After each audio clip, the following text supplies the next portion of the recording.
안녕하십니까. 실시간 이벤트 분석 시스템 발표를 맡게 된 셀개발팀 최영백입니다.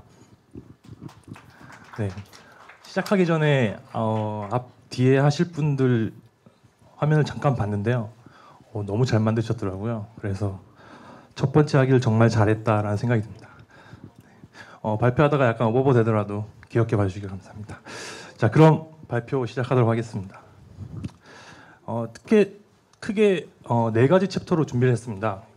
저희 레즈라고 불리는 리얼타임 디텍팅 시스템이 왜 탄생하게 됐고, 그리고 거기에 중요 아키텍처인 이벤트 드리븐 아키텍처, 그 다음에 CEP, ESP, 그 다음에 거기에 저희가 사용했던 에스퍼, 그 다음에 저희가 쓰고 있는 시스템 전반적인 아키텍처, 그리고 그걸로 구축하면서의 효과랑 앞으로의 발전 방향까지 좀 정리를 해보았습니다.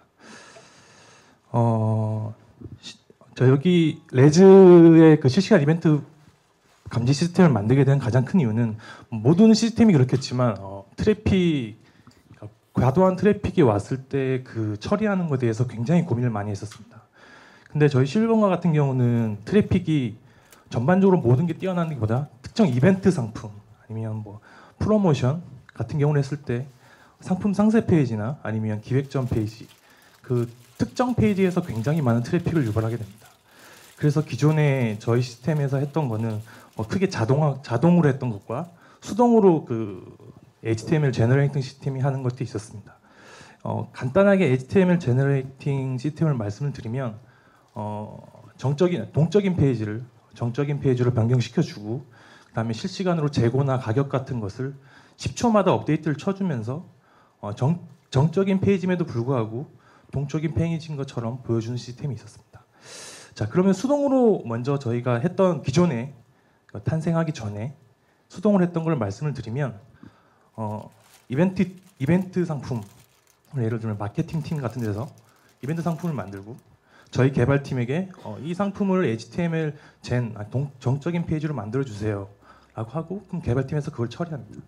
처리를 하고 처리 완료하면 다시 메일이 가고 그쪽 팀에서 확인하고 이런 식으로 수동으로 이루어지다 보니까 다양한 부서에서 일을 하게 됩니다. 실제로 지금 현재는 마케팅과 셀 개발팀 이렇게 두 개의 팀이지만 실제로 예전 구축하기 전 당시에는 모바일 팀, PC 팀, 그다음에 마케팅 팀도 여러 팀에서 실제로 이벤트를 진행하게 했었습니다. 그러다 보니까 사람이 실제로 판단을 하는 거죠.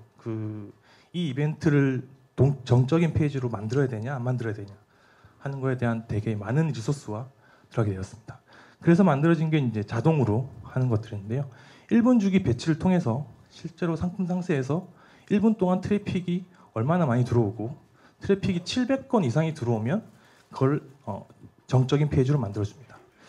자, 그러면 1분 배치다 보니까 실제로 실행이 되는 거는 1분에서 2분 플러스 알파가 붙게 됩니다. 그러면 실제로 이벤트 같은 경우는 10초, 5초, 빠르게는 1, 2초만 해도 이벤트 상품이 다 끝나버린 케이스가 굉장히 많은데요. 그러다 보면 실제로는 약간 만들어 놓은 자동 HTML 제너레이터도 약간 무의미해지게 되는 거죠. 그래서 저희가 했던 때 만족해야 되는 조건을 뽑아봤습니다.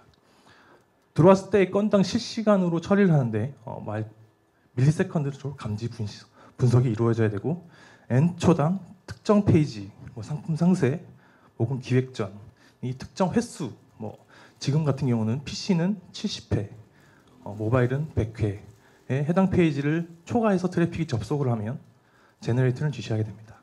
또 어플리케이션 모니터링이 가능해야 되고요. 다음에 11번가의 모든 아파치 로그를 실시간으로 수용이 가능했어야 됩니다. 지금 현재 저희 모바일, PC가 아닌 모바일 쪽 웹 서버에 서버가 77대가 있고요. 그 다음에 1초당 트래픽은 한 5,500건 정도 됩니다. 2017년 1월 기준이고요. 그러다 보니까 초당 부하 건수는 16메가 정도의 용량이 되고 하루에는 한 1테라 정도의 로그량이 적재하게 됩니다. 네. 그래서 이제 리얼타임 디텍팅 시스템, 저희가 레즈라고 불리는 시스템이 만들어지게 되었습니다. 구축할 때는 정의로는 스트리밍 데이터를 정형화해서 특정 패턴으로 이벤트를 감시하는 시스템. 그리고 구성 요소로는 카프카 인풋, 다음에 아웃풋 아프터, 다음에 채널로 메모리 채널을 쓰게 되고요. 프로세서는 이제 뒤에도 자세히 설명이 드리겠지만 EPL이라고 에스포에서 쓰는 컬이랑 굉장히 비슷한 이벤트 감지 룰이라고 보시면 됩니다. 어플리케이션은 HTML 제너레이팅 시스템과 그다음에 상용 솔루션인 네퍼넬을 쓰게 됩니다. 특징으로는 이벤트 드리븐 아키텍처를 통해서 구축하게 됐고요. 그다음에 메모리 기반의 그다음에 말씀드렸던 EPL, SQL-like 쿼리를 랭귀지를 제공하게 됩니다. 지금 현재 풀C의 적용 룰은 1초에 상품 상세 스테이터스가 304 혹은 200으로 결과가 되는 것들이 70회를 감지하면 HTML 제너레이트, 그러니까 동적인 페이지로 HTML로 상품 상세 페이지를 꾸어서 서비스하게 됩니다. 그리고 네퍼넬을 통한 그 트래픽을 분산시키는 그리고 딜레이 시키는 네퍼넬을 적용시키게 됩니다. 적용 사례는 이번 주에도 있었거든요. 이번 주 월요일 날 11시에 선착순 1000개 상품이 있었는데 저희의 시스템의 룰에 걸려서 자동 제너레이팅이 되고 네퍼넬이 적용되었습니다. 자, 그러면 아까 전부터 계속 말씀드렸던 이벤트 드리븐 아키텍처에 대한 설명을 잠시 드릴 건데요. 이벤트 드리븐 아키텍처를 설명할 때 굉장히 많이 쓰이는 그림입니다. 그리고 주로 얘기하는 게 뭐 선 처리, 후 저장 패러다임이라고 하는데요. 이렇게 보면 이게 무슨 뜻인지 잘 이해가 안 가실 수 있습니다. 그 위에 쪽 그림은 저희가 전반적으로 볼 때 쓰이는 그 일반적으로 저희가 쓰는 그 선 저장 후 처리하는 패러다임인데요. 그러니까 커피숍에 가서 커피와 머핀을 주문합니다. 그러면 커피와 머핀이 나올 때까지 카운터에 계속 서 있는 거죠. 그러니까 실제로 저희가 이제 HTML 리퀘스트를 날리면 리스폰스가 올 때까지 응답을 대기하는 개념으로 이해하시면 될 것 같습니다. 밑에 이벤트 드리븐 아키텍처 같은 경우는 커피와 머핀을 주문하면 그걸 기다리지 않고 자리로 가서 앉는 거죠. 그 다음에 그 커피와 머핀이 다 처리가 되면 다시 그 자리로 갖다 주는 이벤트 드리븐 아키텍처의 간략한 설명 그림이었습니다. 이벤트 드리븐 아키텍처에 쓰는 거를 총 크게 3가지 정도로 나눌 수 있는데요. 심플 이벤트 시스템 같은 경우는 약간 굉장히 협소하고 작은 놈이라서 저희 시스템에 적용할 때 비교 대상으로 될 수가 없었고요. 저희 팀에서 그 구축할 당시에 비교 대상 CEP와 ESP를 비교 대상으로 잡고 어느 걸 선택할지를 진행하게 되었습니다. CEP 같은 경우는 다양한 장소, 시간에서 이벤트 발생을 특정 패턴 혹은 굉장히 복잡한 패턴으로 분석하는 데 용이한 시스템이고요. 그리고 ESP 같은 경우는 뭐 많이 아시겠지만 스톰, 또 스파크 같은 거에 시간의 경과에 따른 스트림을 굉장히 빠른 속도로 분석하는데 용이한 것입니다. 구축할 때 저희가 이제 분석 비교를 했을 때는 아파치 스톰과 에스퍼에 대해서 구축하게 되는데요. 이게 지금 현재 저희가 구축했던 게 2년 전에 했던 거라 좀 버전이 좀 낮고 하더라도 좀 이해해 주시기 바라겠습니다. 아파치 스톰 그 당시 저희가 비교했을 때는 0.93 버전에 에스퍼는 5.2 버전이었습니다.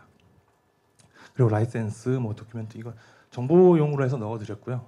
다음에 봤을 때는 아파치 스톰은 OS 서포터가 윈도우, 유닉스, 리눅스 그리고 에스퍼는 JVM 위에서 돌아가기 때문에 어떤 OS는 JVM 자바만 설치할 수 있으면 JVM 위에서 돌아가게 됩니다.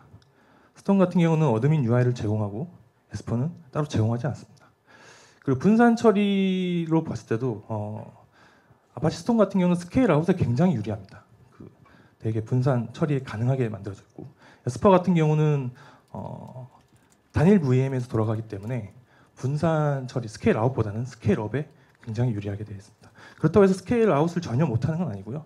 룰 적용 간에 서버를 분리해서 두면 스케일 아웃도 충분히 가능합니다.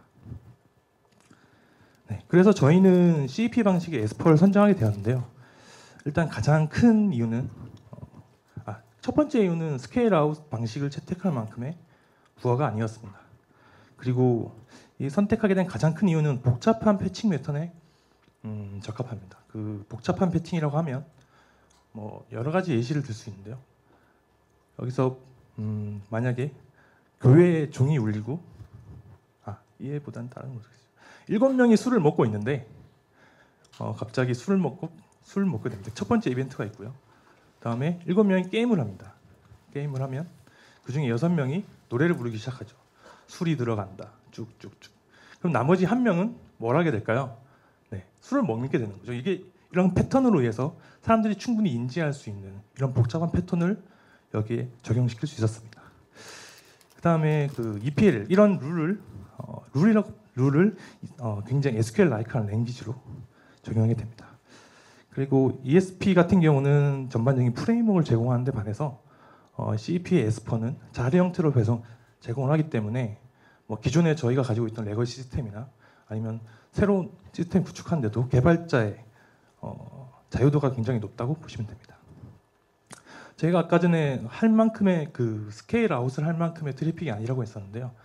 그 구축 당시 PC 그 프론트 서버의 평균 초당이 초당 3,300건 정도 들어왔습니다. 그리고 로그량으로는 용량으로는 1.7메가 정도 됐었고요. 그리고 초당으로 테스트를 했을 때 약 CPU 사용률은 한 3% 정도 사용됐었습니다. 그 다음에 메모리 사용량 같은 경우는 맥스가 1기가, 에버리지가 한 540메가 정도 되겠습니다. 저희가 계속 순차적으로 높여가면서 테스트를 했었는데요. 초당 8만 건 정도까지 테스트를 했었습니다. 초당 요구 용량으로는 한 43메가 정도 됐었고요. 했을 때 CPU 사용량은 40%에서 한 50% 정도까지 됐었고요. 메모리 사용량으로 봤을 때는 맥스가 1.2기가에 에버리지가 600메가 정도 됐었습니다. 이걸 보면 아시다시피 메모리 사용량은 거의 늘지 않은 걸 늘 수 있는데요. CPU 사용량이 한 3%에서 한 많게는 50%까지 늘어나게 됐습니다. 50%까지 CPU 사용량이 늘어났다는 얘기는 그 비정형화된 아파치 로그가 포저 형태로 정형화시키면서 굉장히 많은 비용을 발생했다는 건데요. 이거 같은 경우는 만약에 저희가 이제 초당 8만 건이 넘어가게 되면 앞단에 정형화한 로직, 저희 같은 경우는 플럼을 썼었는데 플럼에서 좀 더 정형화를 시키거나 아니면 필터링을 한다거나 아니면 그 사이에 뭐 스톰이나 스파크 같은 걸 둬서 에스퍼로 던지기 전에 버퍼 역할을 하면 충분히 이 이상의 트래픽도 처리할 수 있다. 그리고 저희가 원하는 걸 수용할 수 있다고 해서 CP를 에스퍼를 선택하게 되었습니다. 좀 앞전에서 계속 말씀을 드렸던 그 EPL이 뭐냐면 딱 보시면 아마 제가 듣기로 여기 다 개발자 분들이신 걸로 아는데 보시면 충분히 아실 겁니다. 지금 현재 저희 프론트 PC에 돌아가고 있는 룰 감지 그 EPL입니다. 보시면 아파치 액세스 로그 1초에 상품 번호를 그룹 바이를 해서 초당 70건이 이상이면 그 상품 번호를 디텍티 버스트 트래픽이라는 테이블에 인서트를 하려고 합니다. 감지를 해내는 거죠. 그렇게 되면 이 감지된 것은 저희가 기존에 있었던 HTML 제너레이팅 시스템의 제너레이팅을 지시하게 되고 네퍼넬에 이벤트 룰을 적용시키고 그다음에 저희가 가지고 있는 그 일반 주문 서버가 있고 이벤트 주문 서버가 있는데요. 자동으로 이벤트 주문 서버로 주문하기로 넘어가게 됩니다. 네, 그 에스퍼에 그러면 그 1초 아까 버전드렸던 아파치 액세스 로그 이벤트 1초를 어떤 식으로 가지고 있는지 개념들을 살짝 설명드릴 건데요. 왼쪽의 Y축이 시간의 흐름입니다. 시간의 흐름에 따라서 이 박스 쳐져 있는 곳이 CP 엔진, 실제로 들어가 있는 이벤트라고 보시면 됩니다. 여기서 그림으로는 4초라는 걸 잡았고요. 4초 뒤에 왼쪽에 W1이라는 이벤트가 시작하게 됩니다. 자, 그러면 첫 번째 네모 박스에서는 엔진 안에 W1이 들어가게 되고요. 두 번째, 그다음에 5초가 지난 뒤에는 W2가 들어와서 그 W1과 W2가 디텍팅 대상으로 됩니다. 그다음에 또 시간이 흘러서 세 번째 네모 박스에서 보면 W1, W2, 그다음에 새로 진입된 W3까지 엔진에서 분석 대상이 되고요. 그다음에 또 시간이 흘러서 마지막에 되면 W1은 4초가 지났기 때문에 빠지게 되고요. W2와 3 이렇게 됩니다. 제가 봤을 때 이걸 저희 팀과 아니면 다른 사람들에게 설명하면서 잘 이해를 못 하셔가지고 제가 저의 나름대로 분석한 이벤트 그림을 그렸는데요. 이렇게 보시면 됩니다. CP 엔진, 아파치 액세스 로그와 이벤트가 굉장히 지금도 흘러가고 있습니다. 시간의 지름에 따라 계속 지나가고 있는데요. 실제로 근데 CP 엔진은 이 네모 박스가 쳐져 있는 곳입니다. 화면상의 그 빨간색 하트는 총 11개가 있습니다. 하지만 1초 안에 저희가 감지하는 1초 안에 감지 대상은 총 8개가 감지돼서 이 8개 안에서 혹은 다른 육각형 혹은 사각형이 검색 조건이 필터링이 되는 겁니다. 저희 레즈의 간단한 시스템 아키텍처를 설명을 드리면요. 웹서버, 모바일 같은 경우는 77대에 각각의 웹서버에 플럼 에이전트가 설치되어 있습니다. 플럼 에이전트 설치돼 있고 그 에이전트는 카프카 클러스터로 로그 트레일링을 하고 이벤트 아파치 로그를 보내게 됩니다. 그러면 각각의 클럼 클러스터에 떠 있는 지금 토픽이 그림엔 5개인데 4개인데 실전 5개가 떠 있고요. 거기 안에 이벤트를 받아서 컨슈밍한 것을 CP로 던지게 됩니다. CP 인풋 아웃을 통해서 아까 여기 보이는 컬이 아까 EPL이 이벤트를 감지하게 됩니다. 감지된 그 이벤트는 아웃풋 아웃을 통해서 배치 서버 그리고 네퍼넬에 데이터를 전송하고 이벤트 제너레이터는 지시 그다음 네퍼넬 룰이 적용되게 됩니다. 그렇게 되면 들어온 이 트래픽들은 웹을 통하지만 뭐 DB나 WAS에 부하를 주지 않고 실제로 정적인 페이지로 서비스가 이루어지게 됩니다. 이거에 대한 효과나 활용을 보면 실제로 버스 트래픽이 구축이 되면서 굉장히 트래픽이 완충되었습니다. 그러니까 1초 내 70회 이상의 트래픽을 감지하고 QS를 적용하면서 기존에 그 자동으로 돌렸던 1분에 한 700회 정도 되는 것보다 한 7배에서 10배 정도 기존의 발생 빈도가 늘어나게 됐고 굉장히 시스템에서도 안정적으로 서비스가 이루어지게 되었습니다. 그리고 계속 모든 로그를 디텍팅하기 때문에 상용 트래픽 최적의 모니터링이 이루어지게 되고요. 그다음에 이벤트 상품에 대한 관리 리소스가 굉장히 절감됩니다. 여러 팀에서 이벤트에 대한 정보를 공유하고 이걸 적용을 시켜야 되느냐 말아야 되느냐에 대한 그 리소스가 절감이 되었고 굉장히 설정을 운영하게 돼서 이벤트 상품이 급작스럽게 바뀌더라도 전혀 문제없이 서비스가 이루어지게 됩니다. 그 다음에 사람이 판단해서 이벤트를 설정한 게 아니기 때문에 정확한 룰에 의해서 시스템에 부하를 주지 않는 수준에서 요청이 이벤트 상품이 설정되기 때문에 그런 고민들이 많이 사라지게 되었고요. 그리고 기존에는 이걸 구축하기 전에는 저희 ALC라고 아파치 액세스 로그 컬렉터가 있었습니다. 그거를 대체를 하면서 기존에는 되게 그 아파치 액세스 로그 컬렉터를 스케일 아웃 하기가 되게 힘든 구조로 되어 있었습니다. 그래서 이번에 이걸 다 구축을 하면서 굉장히 스케일 아웃 할 수 있게 아파치 카프카 노드만 추가해서 스케일 아웃 할 수 있도록 구축하게 되었습니다. 이거 앞으로 저희가 이제 이걸 활용을 해 나가야 되는데요. 한 2년이 넘도록 더 이상 고도화를 시키지 못하고 있는 건 또 있지만 굉장히 처음에 할 때는 굉장히 이 활용방에 대해서 만들면서도 굉장히 많이 설렜었습니다. 지금도 이 활용만으로도 장표 몇 장을 더 추가할 수도 있는데요. 예를 들면 지금 현재 또 저희가 로그로만 찍고 실제로 뭔가 서비스로는 이루어지지 않고 있는데 실시간 조회 상품 탑 10, 탑 100을 다 뽑을 수 있고요. 이뿐만이 아니라 지금 현재 성별, 연령별, 또 카테고리별로 탑 10, 탑 100을 바로바로 지금 현재 보고 있는 기준으로 뽑을 수가 있습니다. 물론 이 아파치 액세스 로그에 성별이나 연령, 그다음에 그 상품에 대한 카테고리는 존재하지 않습니다. 그런 대신에 이제 따로 메모리 캐치 서버 레디스라는 걸 둬서 같이 연동해서 지금 현재 남자 30대가 가장 많이 보는 상품 10개를 만약에 보여줄 수 있는 영역이 있다면 보여줄 수가 있는 거죠.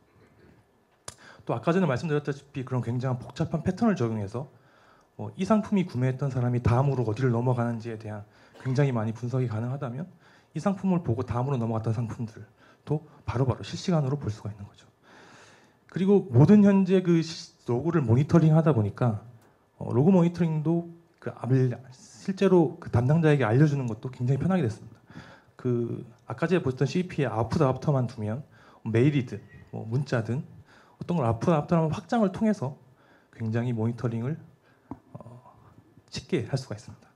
그리고 FDS까지 확장을 시킨다면 부정 로그인 시도라든지 아니면 굉장히 한 IP에서 이 상품을 아니면 저희 전체 트래픽을 굉장히 많이 접속을 시도한다거나 또 실시간으로 감지가 가능한 거고요. 그다음에 자동 주문이나 셀러가 자동 주문을 계속 시키고 자기 상품을 다 취소를 시키면서 주문 횟수를 올리려는 그런 어뷰징 같은 것도 다 사전에 차단할 수가 있습니다. 네, 여기까지가 제가 준비했던 그 레즈 실시간 이벤트 분석이고요. 네, 지금 제한했던 시간 20분이 다 돼서 마치게 됐습니다. 끝나기 전에 한마디만 하자면 발표는 제가 했지만 같이 만든 김태준 매니저님께 감사하다고 말씀을 드리고 싶고요. 네, 자리에도 못 참석하셨습니다. 네, 감사합니다.